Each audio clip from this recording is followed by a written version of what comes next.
Good morning.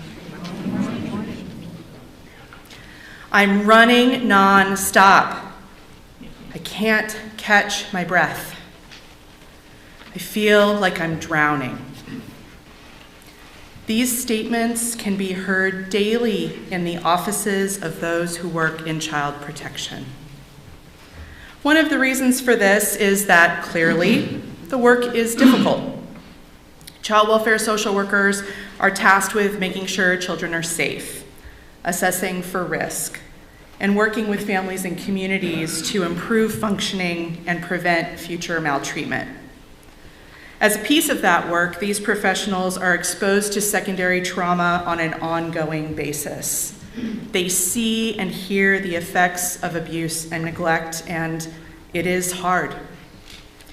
But another reason for the widespread exhaustion and overwhelm in the field of child welfare work is systemic.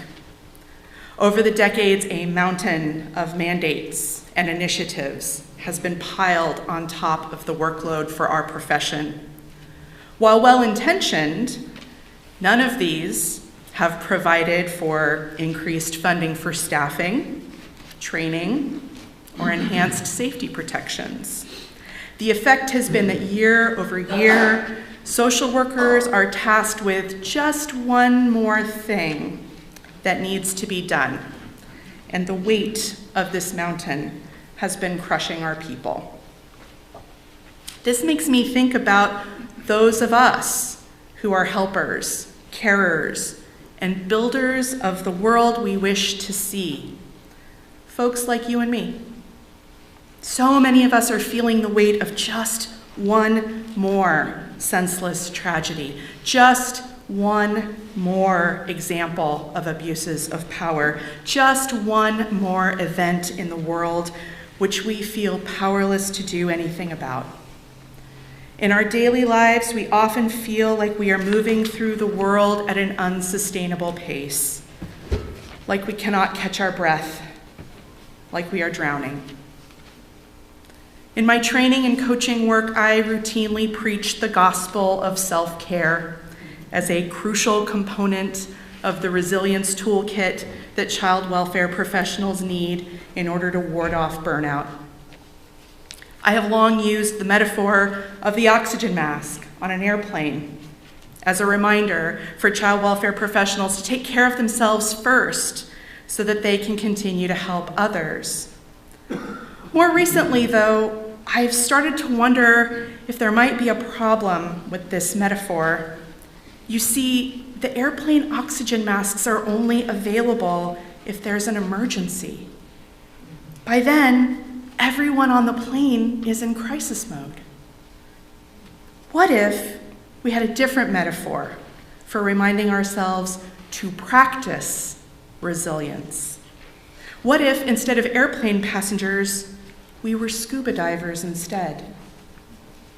Scuba divers use oxygen tanks to help them survive in the sea.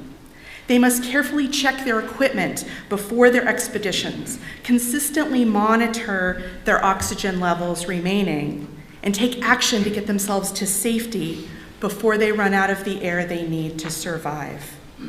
And, critically, scuba divers use the buddy system. They do not dive alone.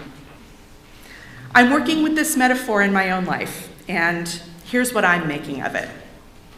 Before I engage in helping work, before I check the news or social media, I need to check my tank. What am I starting with? Is my tank nearly full or almost depleted? What are the practices and habits that help fill my tank before I start? While I am exposing myself to vicarious trauma, whether it is through my work or as a result of the deluge of current events, I need to stay mindful of the extent to which my oxygen is being sapped. What are my body, heart, and spirit telling me in this moment? When I am nearly out of reserves, I need to act. I cannot continue to be an effective helper to others if I have nothing left in my tank. Am I checking my reserves soon enough? Do I have enough in my tank to get myself to safety? When I have emerged from the depths, what do I need to do to refill my tank? And who are my buddies? Who has the capacity to dive alongside me and support me when I'm in trouble? Who can dive with me and share the beauty of the world I'm exploring?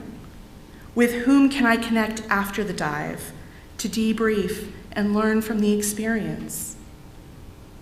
There is one last thing about this scuba metaphor that I prefer to the one about the airplane oxygen masks. Scuba divers have agency. As metaphorical scuba divers, we can plan our actions. We can control the depths to which we dive. We can change course if need be, and we can grow more skilled through experience. What fills your oxygen tank? When do you notice your reserves being depleted? Who are your buddies? What sustains your breath?